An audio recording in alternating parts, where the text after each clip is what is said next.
धर्मांतरण पर कानून बन चुका है।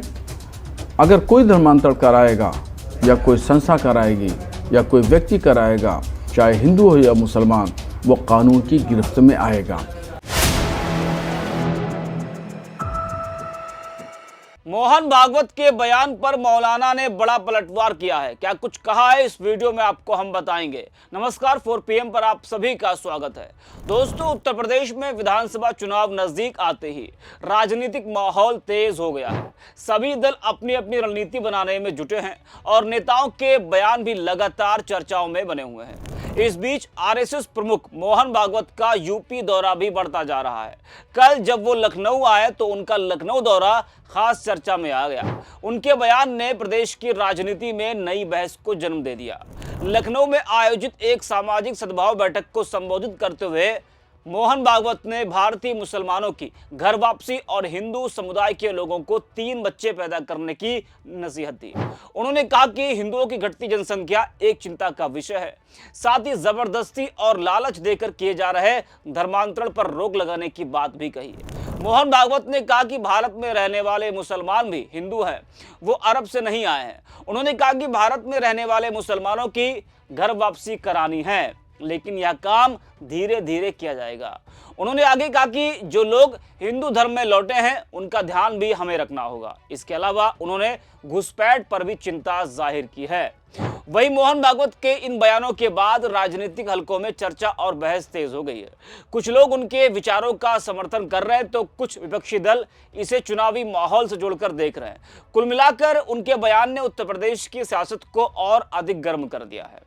अब मोहन भागवत के बयान पर ऑल इंडिया मुस्लिम जमात के प्रमुख मौलाना शहाबुद्दीन रजवी बरेलवी ने कहा कि जो घर वापसी की बात कही जाती है तो घर वापसी की बात हम तो धर्मांतरण समझते हैं कि धर्मांतरण है और धर्मांतरण पर कानून बन चुका है। अगर कोई धर्मांतरण कराएगा या कोई संस्था कराएगी या कोई व्यक्ति कराएगा, चाहे हिंदू हो या मुसलमान हो, कानून की गिरफ्त में आएगा। जरा आप भी सुनिए मौलाना को। देखिए, डॉक्टर मोहन भागवत जी की ये बात तो दुरुस्त है कि मुसलमान अरब से नहीं आए। भारत में ही जो हिंदू थे, बुद्धिस्ट थे, दलित थे, आदिवासी थे, उनके साथ में अन्याय होता था। जब मुस्लिम शासक आए और उन्होंने इंसाफ पर मबनी फैसले किए और इंसान को इंसानियत का दर्जा दिया, आदमी को आदमियत का मकाम बताया और सबको बराबरी का जब इस्लाम का फ़लसफ़ा बताया, तो उन पर हो रहे अत्याचार के ख़िलाफ़ आवाज़ उठाई। तब फिर इन लोगों ने इस्लाम की तरफ रुजू किया और ये इस्लाम के दायरे में आए। बेशक ये बात सही है कि भारत में जो मुसलमान हैं वो उनके पुरखे पहले हिंदू ही थे जिन्होंने इस्लाम मज़हब कबूल किया। अरब से आने वाले लोग कितने थे? चंद लोग या और वो भी मालाबार के इलाके में अरब से आए, साहिल समंदर भारत के हिस्से में, तो वो तिजारत के लिए आए थे। वो कोई इस्लाम की तबलीग करने के लिए नहीं आए, मगर उन्होंने इस्लाम की खूबियाँ देखी, इसलिए उन्होंने इस्लाम कबूल किया। अब जो घर वापसी की बात कही जाती है तो घर वापसी की बात हम तो धर्मांतरण समझते हैं कि धर्मांतरण है ये, और धर्मांतरण पर कानून बन चुका है। अगर कोई धर्मांतरण कराएगा या कोई संस्था कराएगी या कोई व्यक्ति कराएगा, चाहे हिंदू हो या मुसलमान, वो कानून की गिरफ्त में आएगा। संविधान भी इस बात को कहता है, स्पष्ट कहता है कि दबाव के ज़रिए, लालच के ज़रिए मज़हब तब्दील नहीं कराया जाता। यही पैगम्बर इस्लाम सल्लल्लाहु ताला अलैहि वसल्लम की शिक्षा है कि उन्होंने कभी भी किसी का धर्मांतरण, मज़हब तब्दील जबर के ज़रिए, दबाव के ज़रिए, लालच दे करके नहीं कराया। राज़ी खुशी से कोई भी अपना मज़हब तब्दील कर सकता है। आज सत्ता की आंखों में आंख डालकर पत्रकारिता करना मुश्किल हो गया है।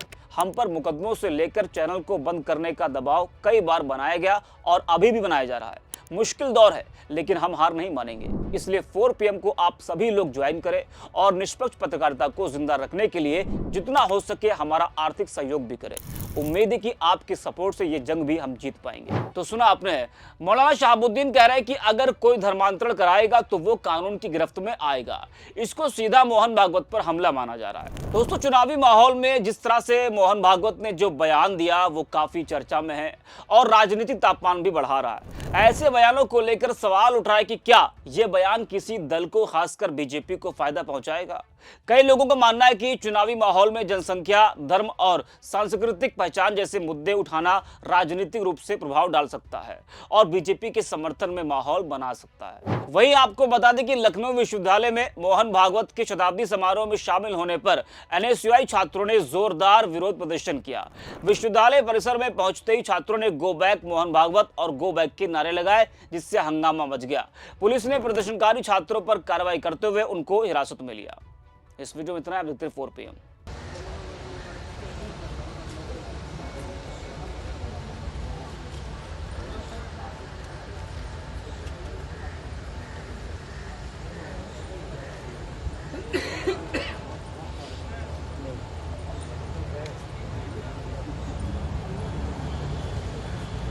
नेतृत्व करता है, अब हमको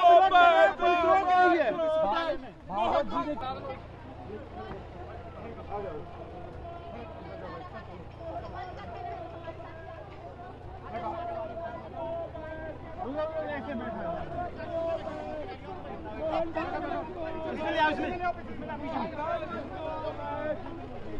भागवत को उधर चल जाओ।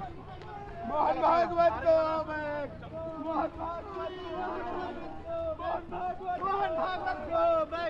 मोहन भागवत